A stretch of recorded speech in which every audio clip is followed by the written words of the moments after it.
Bien, bienvenidos todos a el magnífico día que hoy nos termina de esperar.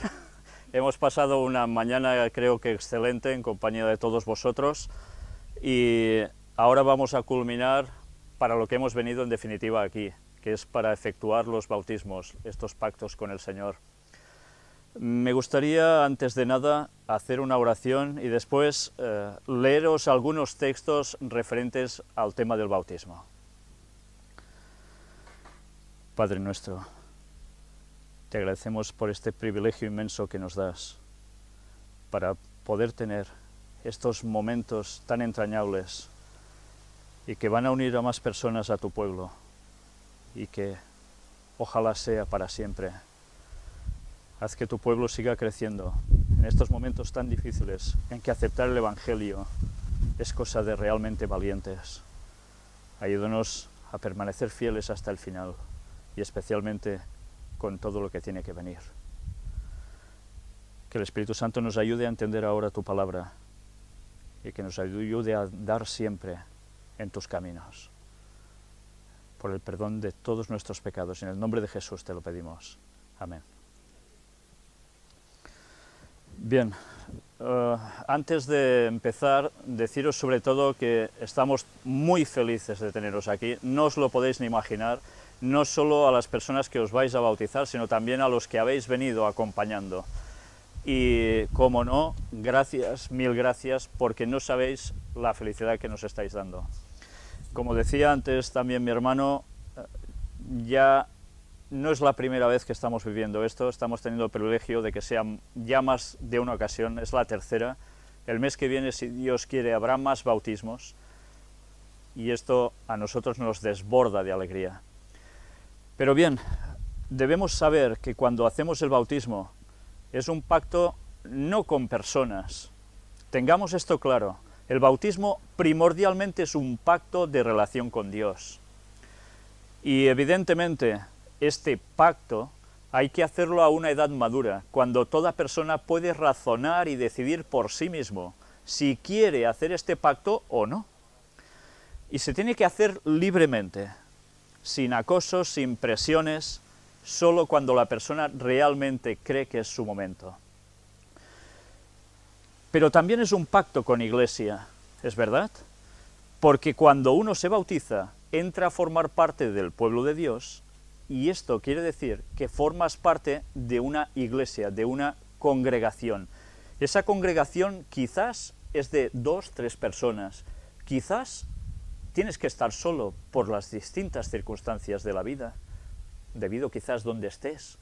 No hay nadie más que crea como tú, pero sabes que en algún lugar hay hermanos en la fe que te seguirán apoyando y te seguirán dando lo que necesitas, y tú también a ellos. Y hay algo que nos une, y es un mismo espíritu. Podamos ser catalanes, vascos, extremeños, gallegos, andaluces, chinos, no importa de dónde seamos. El reino de Dios está por encima de nacionalidades, de cualquier pueblo, porque lo que nos une es Dios. Y pronto aquí dejaremos de estar, nos quedan muy pocos años. El retorno de Cristo se está preparando y sabemos cuándo será. Ahora es cuestión de que mientras estamos esperando ese momento, hagamos todo lo posible para que más personas conozcan el Evangelio. Y sabéis, hay una serie de textos bíblicos que nos dan unas connotaciones sobre el bautismo y algo más que me gustaría compartir con vosotros. No sé si tenéis Biblias para poder seguir los textos. Y vamos a leer, gracias. Primero de todo un texto que se halla en el Evangelio de Mateo, capítulo 3, versículos del 13 al 17. Primero de todo vamos a ver Jesús como nuestro ejemplo. Todos sabemos que Jesús fue bautizado, ¿no? ¿Cómo fue bautizado Jesús? Su primo Juan le salpicó un poco de agua sobre su cabeza y le dijo, «Hala, majo, ya estás». No. Hizo un bautismo por inmersión, poniendo toda la persona bajo el agua y volviéndola a levantar. Esto evidentemente tiene un significado. Mueres a la antigua vida, renaces a una nueva. Pero además mueres con Cristo y gracias a su resurrección nosotros podremos participar o en la resurrección o cuando venga a buscarnos, si aún estamos vivos, e irnos con Él. Los versículos que os voy a leer nos hablan precisamente de este momento y nos dicen: entonces Jesús vino de Galilea a Juan al Jordán para ser bautizado por él. Mas Juan se le oponía diciendo: yo necesito ser bautizado por ti, ¿y tú vienes a mí? Pero Jesús le respondió: deja ahora, porque así conviene que cumplamos toda justicia. Entonces le dejó. Y Jesús, después que fue bautizado, subió luego del agua, y aquí los cielos le fueron abiertos, y vio al Espíritu de Dios que descendía como paloma y venía sobre él. Y hubo una voz de los cielos que decía: este es mi Hijo amado, en quien tengo complacencia. ¿A Jesús le hacía falta bautizarse? El bautismo es una supresión de la vida pasada. Ante Dios, ese momento es de limpieza. Ya sabéis, el agua limpia, ¿no? Normalmente. Pues ese es el momento en que todos los pecados de la persona, incluso pecados de sangre, pecados de homicidio, que es lo que enseguida nos puede parecer más grave, o abusos sexuales incluso de niños, todo puede ser perdonado por Dios si realmente la persona se entrega a Dios. Y los demás deben aceptar esa entrega al Señor que esa persona ha hecho, de corazón. Otra cosa es un fingimiento, pero a Dios no lo podemos engañar. Nos podemos engañar entre nosotros, pero a Dios no. Él sabe lo que hay en cada corazón. Pero Jesús no había pecado nunca. ¿Qué necesidad tenía Él de sumergirse? Pero Él dijo que tenía que ser así. ¿Por qué? Nos estaba dando un ejemplo. Él era nuestro ejemplo en todo. ¿Y qué debemos hacer nosotros? Sin bautismo no hay acceso al cielo. ¿Es verdad esto? Pues es verdad en el momento en que una persona conoce el mensaje de Dios. Es la puerta de acceso al cielo. Es cuando tú haces el pacto con Cristo y dices: quiero seguirte, pase lo que pase y cueste lo que cueste. Y toda mi vida pasada tú la sabes, Señor. Borra mis pecados. Y ese es el momento que Jesús no necesitaba para nada, pero nos lo dio para todo nuestro mayor ejemplo, para que ninguno nos consideremos mayor que el otro. Ahí todos dejamos nuestros pecados. Pero hay algo que debemos saber también. ¿Creéis que una vez salgamos del agua ya no vamos a pecar más? ¿Vamos a ser ya santos con piernas por todas partes? No. Aún hay tendencia al mal, eso no se nos quita. Pero ese es el paso que gracias a Cristo podemos seguir luchando para cambiar todas nuestras malas tendencias, heredadas o cultivadas. Pero podemos cambiarlo con su ayuda. Y a partir de aquí una vida nueva nos espera. Y aunque hayamos caído, ¿ya no tenemos perdón? ¿O sí? Vamos a ver otro texto que se halla en el libro de Lucas y que es otro texto de esos excelentes que hay en la Biblia. Capítulo 24, versículos del 44 al 49. También son unas palabras que no pueden dejarnos en la indiferencia.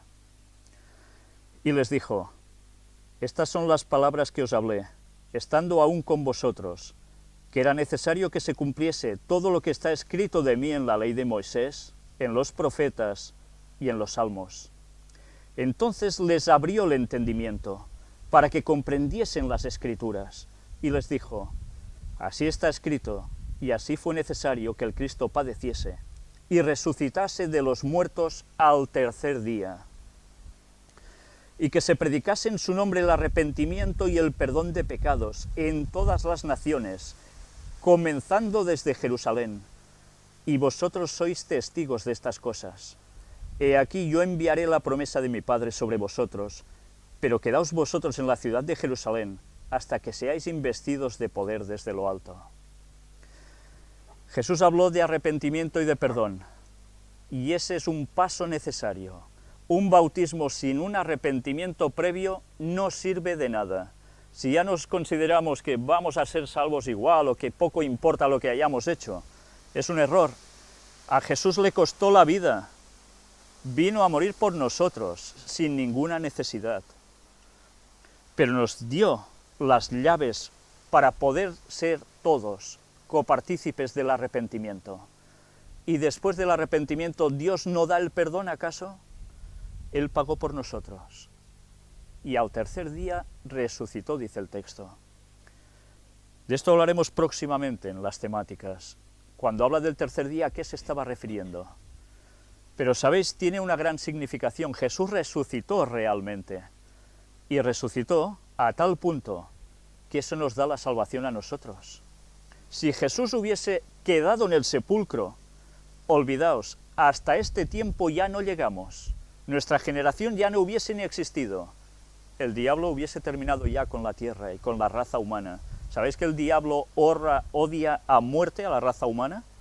Fuimos creados para ser sustitutos en el cielo de los ángeles caídos. Es un privilegio que tenemos, que no podemos despreciar. Dios nos creó para suplir esas vacantes. Por eso el diablo va especialmente por esta raza humana, y mucho más contra el pueblo de Dios. Contra Jesús ya no puede luchar. ¿Contra quién lo va a hacer? Contra sus seguidores. Son las personas que hay aquí. Por tanto, tened presente que a partir de ahora no vais a tener una vida de rosas. No, vais a tener una vida en las cuales tendréis ataques para volver a una vida anterior o incluso a cosas nuevas que no sabíais vuestras tendencias, hasta que Dios os permite que estéis en una cierta situación. Y luego eso sale. Y esas tendencias que a veces desconocemos en nosotros mismos, también Él cuenta con ellas. Y esas pruebas las debemos superar, porque nuestro carácter, como antes decían esta mañana, es lo único que nos vamos a llevar de aquí. Y debemos llevárnoslo de un modo claro, nítido, para que podamos estar con los ángeles que jamás han pecado, y al lado de nuestro Dios, y al lado de los seres de otros mundos, que no han cometido pecado alguno, y que están sufriendo por lo que está pasando esta humanidad, y que pronto también van a ser nuestros compañeros por la eternidad. Hay otro texto que se halla en el libro de Mateo, capítulo 3, y que también son unas palabras que vale la pena leer. Versículos del 1 al 3.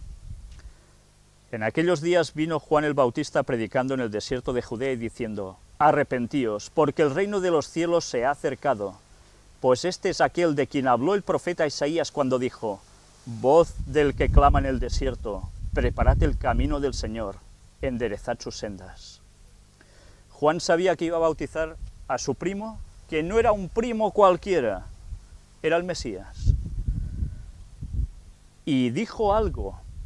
No solo llamó al arrepentimiento a quien no podía llamarlo, que era Jesús, no lo llamó a él a arrepentirse. Jesús no había pecado. ¿A quién estaba llamando? Arrepentíos. A toda la población, que incluso eran creyentes en su época. ¿Cuántos se arrepintieron realmente, se bautizaron? Hay escenas donde vemos cómo van gente de fariseos a bautizarse, y Juan les lanza unas palabras muy duras. Generación de víboras. Sabía que no iban a bautizarse de corazón muchos de ellos. Quizás otros sí, pero por formalidades no se consigue entrar en el reino de Dios. Hay que ir con el corazón, y ese corazón solo lo puede limpiar Cristo. Antes os he dicho 3 días y Jesús resucitó. Con eso se nos estaba dando un ejemplo que debemos tener en cuenta. La Biblia nos dice: día equivale a 1000 años en profecía también. Nos estaba diciendo que al tercer milenio Jesús nos daría la vida eterna. ¿Cuántos años han pasado desde que Cristo terminó sus días aquí? ¿Cuántos miles de años han pasado? ¿2000? Prácticamente estamos a punto, cerca de